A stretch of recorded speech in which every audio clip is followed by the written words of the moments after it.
running a magazine by day, but I still a nerd by night. And so my first nerd thing was the long tail and the statistical analysis, and writing books. They were largely economic books because I'm not trained in economics. My time at The Economist sort of osmotically, gave me some exposure, but still, you know.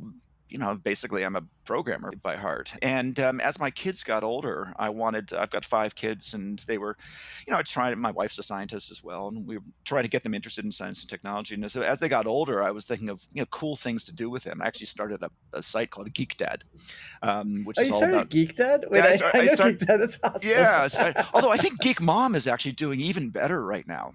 Nice. Also a spin-off of this. But so I started GeekDad, and it was largely the notion was, STEM projects that were sort of fun for the kid and fun for the adult, because there was a lot of things that were fun for the adult, not fun for the kid, or fun for the kid, not fun for the adult. But the ones that kind of got it exactly right. And so in the course of doing that, I was like, robots. We should probably do something with robots. And the kids are like, so we got so Lego. I was on their advisory board, and Lego sent me the first Lego Mindstorms. Whoa, man, wow. It was pretty awesome. cool. Yeah. So they sent me the first Lego Mindstorms, like beta testing, and so I showed it to the kids, and the kids are like, "Yeah, we'll do it." And so you follow the instruction to put together, and it takes all morning, and then you have a little sort of wheeled robot that'll kind of move towards a wall and then back away. Mm-hmm. And the kids are like, "You fucking kidding me?" No, sorry. They will definitely believe that. They do not use that kind of language. But internally, whatever the sort of 9-year-old equivalent of that is. And I realized that that Hollywood has ruined robotics for kids because you've got Transformers, and this incredible stuff. And meanwhile, real robots just don't. At least most of them don't really do anything. We're talking about Roomba, etc. So the sort of the gap between the sort of Hollywood version of robots and the prosaic reality was such that it was really hard to get them excited. Mm-hmm. So I thought, well, what would be cooler than a rolling robot? I thought, a flying robot. Mm. And so I'm like, well, I don't actually know what a flying robot is. I'm just, I just Astro Boy or something. I'm not sure. So I literally Googled flying robot, and the first result was drone. I was like, huh. I had thought about, I guess a drone is a flying robot. Wait, what's a drone?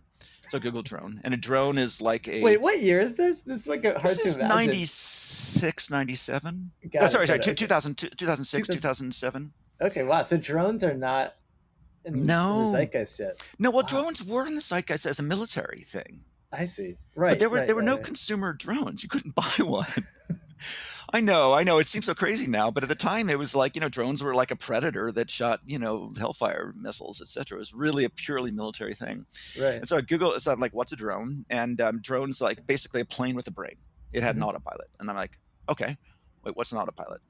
And you Google the autopilot, and it's like basically sensors and compute, and, it's kind of figures out which way is down, which way is up, GPS, etc. And it's like, those sensors and that compute, that's kind of what we have here in the Lego Mindstorms box, which came with, accelerometer and magnetometer and gyro, etc. And I was like, let's just do it.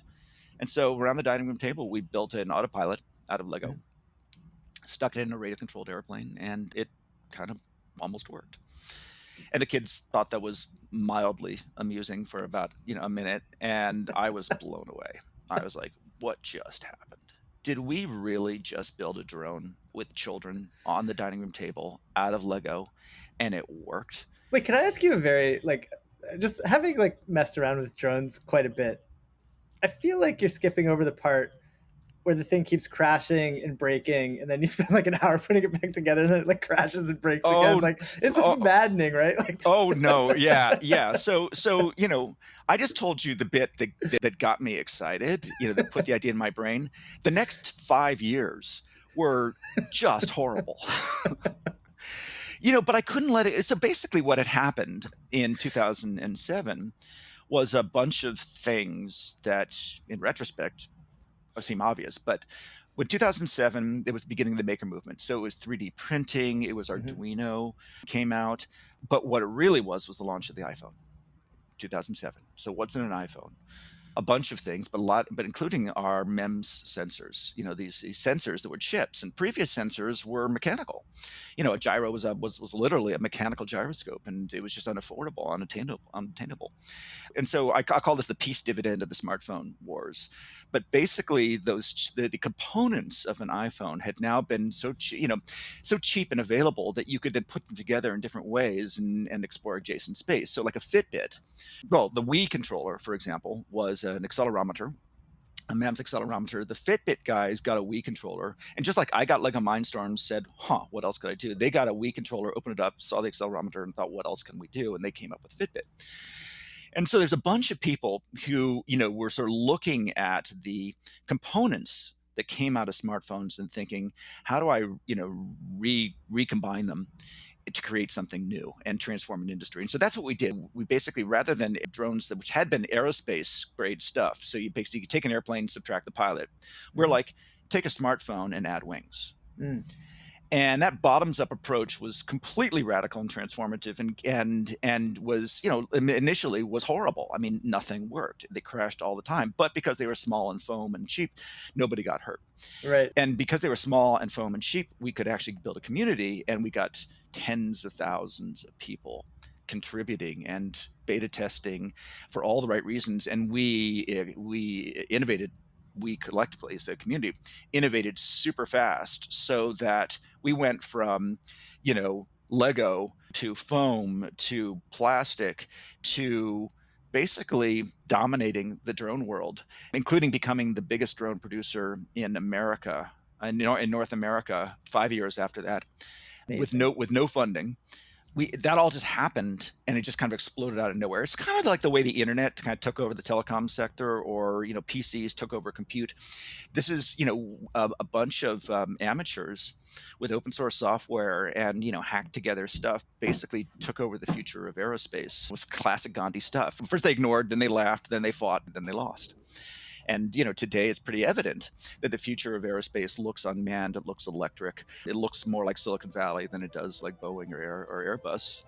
Just like SpaceX did to the Launch Alliance. The kind of the tech, the Silicon Valley drone model seems to be the future of aviation everywhere. Thanks for watching this clip. You can see the full episode on our YouTube channel. And you can join our friendly Slack community with over 4,000 ML engineers to participate in paper reading groups, AMAs, and other fun events.